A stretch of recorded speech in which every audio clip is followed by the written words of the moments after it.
Hello everyone, it's your boy Adam the Kirby Collector, and thank you guys for tuning in to my first YouTube video. In today's video, we're going to be going over some tips and advice that I have for anybody that wants to get involved with sealed video game collecting. Before we get started with the advice, I would just like to give you guys a little information on myself.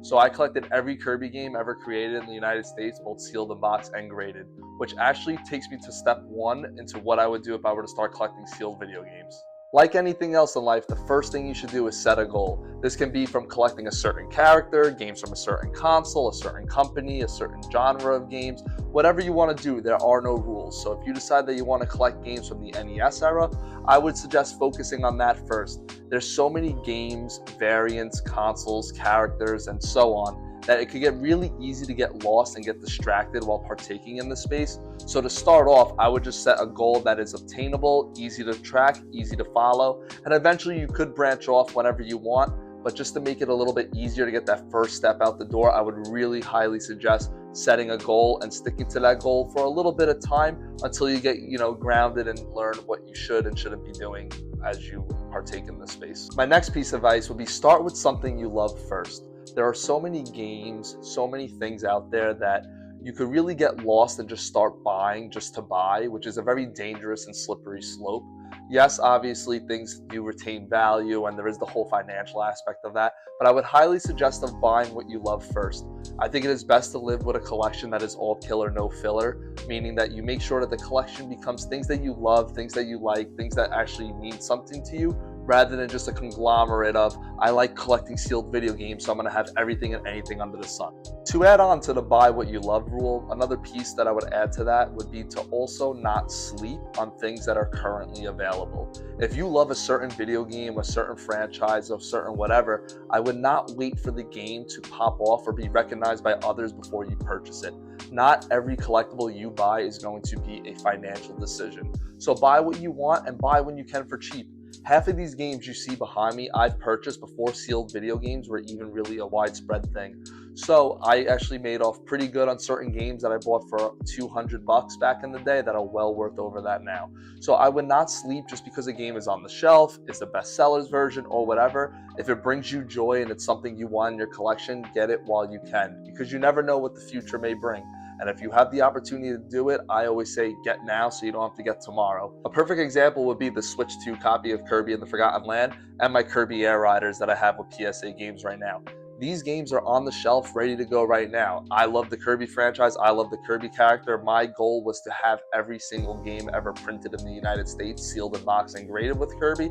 So why would I wait a year, 2 years down the road, 2 years later down the road, when those games might not be available to find in stores, when those games might be harder to find in pristine condition? Being able to get a 9.8 A++ copy by walking into a GameStop is a luxury that I was able to have with this game and games that came out during the more recent years.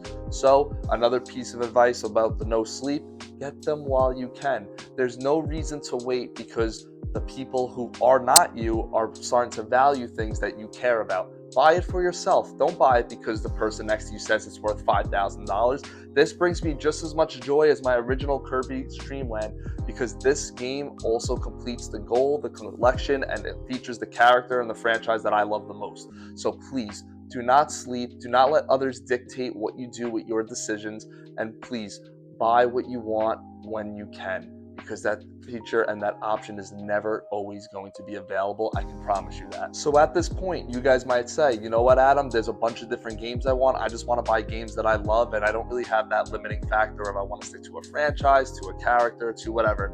In that case, I will say, hunt the deal once you figure out what you want to get. If you love Final Fantasy, if you love the Super Mario series, and these are games that you want to have, always hunt the deal. When you first start off in this, there's going to be a conglomerate of so many things that you might want that are readily available. So if that's the case, find the deal first. Try to be financially responsible. And guess what? One thing that I learned that I struggle with to this day is the fear of missing out. But one thing I can promise you, unless it's one in a million things, there will always be another copy. There will always be another Final Fantasy Rebirth, or remake, apologies. There will always be another new Super Mario's Luigi Ju. There will always be another Kirby's Dream Land, Kirby Superstar, Super Mario Brothers.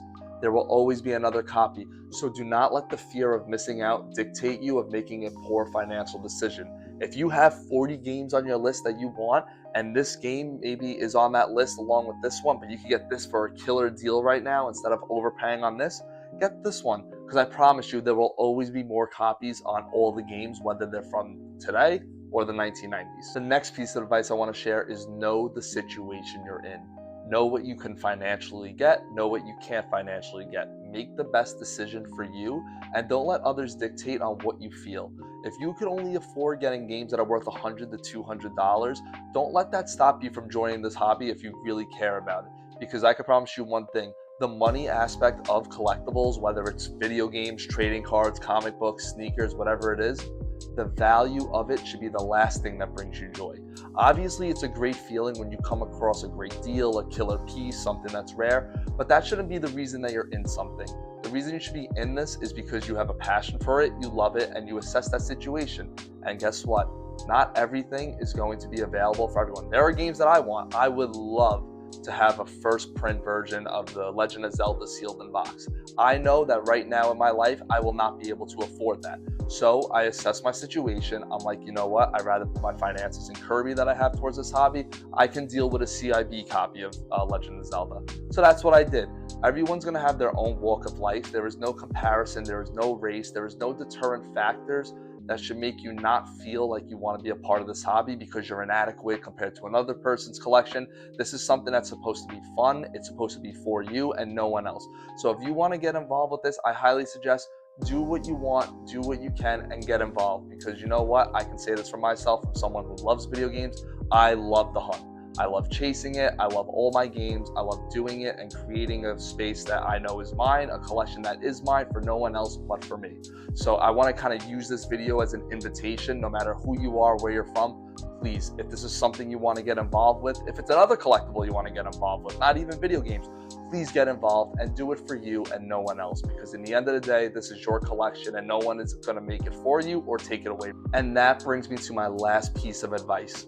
There are no rules within the collecting hobby, especially with sealed video games. I love sealed video games. I love the fact that there is an object that was meant to be opened and played, but that they were never opened in the condition that they were released in. And I just think that that's a cool museum element. I know there's a lot of content creators who are so against sealed video game collecting because you can't play the game. And if that's their opinion, they can have it, but I'm not going to let them shape what I want to do in my life, my things, my collectibles, or my finances. This is what I enjoy doing.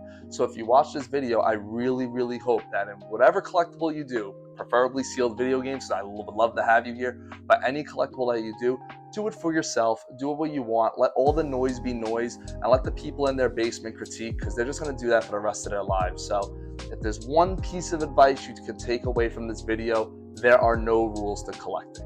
And with that concludes my first YouTube video. Thank you guys for tuning in. I hope this video either taught you something or opened your eyes to something or made you realize that you want to get involved with sealed video game collecting.